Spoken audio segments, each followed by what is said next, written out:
Relevance. Relevance is not only important in teaching English, but it is important in everything that we do in our lives. Relevance means that you are making the learning valid and authentic for your learners if your content is relevant to the skills that you want to develop in your students. If your content is irrelevant to their learning outcomes, then as teachers we cannot blame that our students have not learned. They need to learn whatever we are going to teach them, and it has to be relevant. If we want them to learn reading skills, then we have to make our content relevant to that. For example, if we want them to read between the lines, then we have to produce text which has examples of reading between the lines. If we want them to find out the contextual meanings of things in reading, then we need to inculcate in them to find out the contextual meaning by providing them a text which has a contextual meaning. We cannot develop skills which are irrelevant to the content that we are providing them. That will not be authentic teaching, and that would not be a valid teaching skill.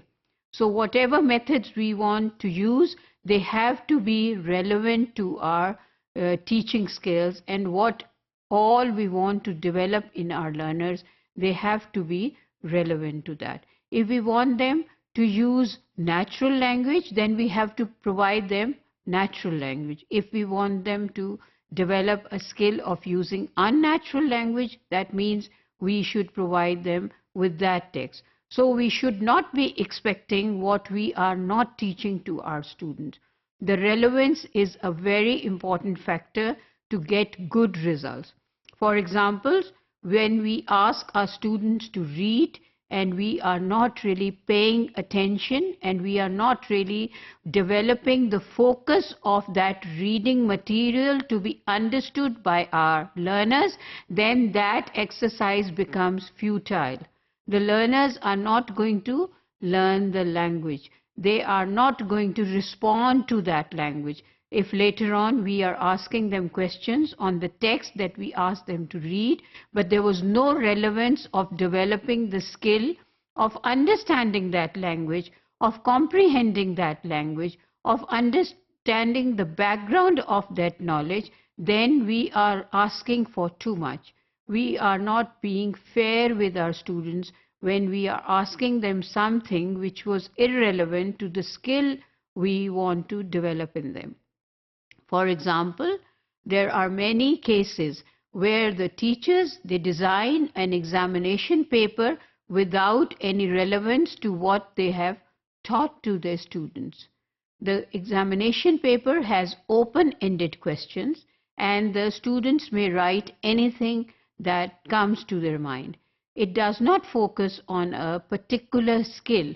For example, it does not focus on the reading skill of the student in the manner that is relevant to be developed in the student.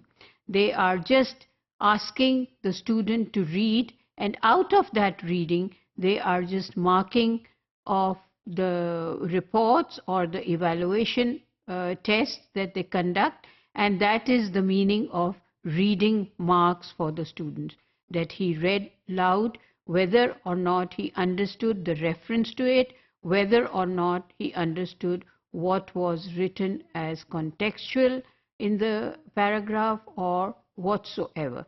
So therefore, the relevance of the topic has to be kept in mind, the relevance between the content and the relevance between the developing of skill. If we do not have a relevance between them, the two, that means that we have not really done our task. We have not achieved the result because we are not going to achieve it that way. The teachers need to focus on why they are doing an activity and how they are doing it and what are they going to get out of it. The relevance of these three threads needs to be there in a teaching lesson. And for reading also, the teachers need to keep in mind that the relevance of the topic to the skill has to be maintained.